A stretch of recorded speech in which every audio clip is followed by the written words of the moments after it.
We have a lot of students interested in going into STEM fields in the future and engineering fields. At North Attleboro High School, we don't actually have engineering programs right now, and I know it myself as a student, and I can see it in my other students, we have a lot of potential, and in general, we're a very hard-working school and do a lot of really interesting projects. And I think having access to a space like a makerspace where they can collaborate with other people, which is a huge part, you can learn a lot more by collaborating rather than just reading a textbook. They can actually build things and understand how it works, not just a textbook conceptual understanding.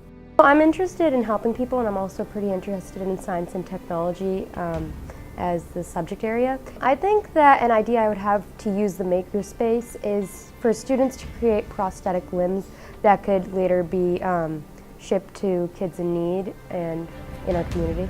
I'm interested in sort of more math and physics based fields, and one thing with math, especially with more advanced and like three-dimensional geometric concepts, is it can be tough to visualize, but with a makerspace we could CAD and print 3D models to show sort of obscure geometric relationships, which it would be difficult otherwise for most students to picture.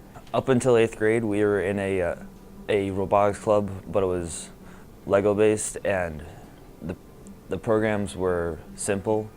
And now that we are older, we want the higher level robotics and also the programming, but we don't have the resources to do that.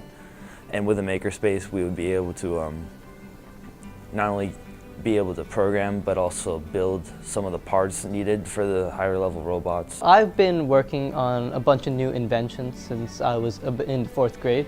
And I've worked on various inventions from new biotechnology, nanotechnology, new styles of nuclear reactors. And a big problem that when you're creating such new ideas, a big problem is prototyping. And prototyping has always been difficult for me because I couldn't get my hands on like a lot of prototyping materials.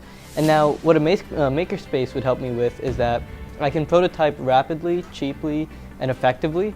So I feel like having a makerspace and that capability at our school will help students like me bring their ideas to life. The makerspace application for theater is a lot of the times in shows there's some prop that is kind of odd, and you would have to order it from a specialty shop, and that would take a lot of money or even hard to find. So if the makerspace would allow students to go through and make that prop themselves, and especially with our N.A.H.S festival, which is entirely student-led, sometimes those props are very hard to find, and conveniently, if we had a makerspace, students with the ability to use them can go through and make them. Another great thing about having a makerspace is it turns the learning over to the students and allows for a student-led environment in which they are free to explore their own creativity, leverage their developing awareness of technology, and putting all those pieces together. Teachers are in a position to support, facilitate, and create a safe environment, and students are in position to kind of lead their own learning. So having a makerspace at North Attleboro High School will provide our students with access to an environment where they can generate ideas, where they can build prototypes, where they can test those ideas in relation to the prototypes and have unique learning experiences. And that learning in and of itself is applicable to all post-secondary experiences, whether it's college or career. And that's what's exciting about building this environment at North Attleboro High School. We are positioning our students for success as they apply their learning in whatever it may be after high school, college or career. They're going to be ready.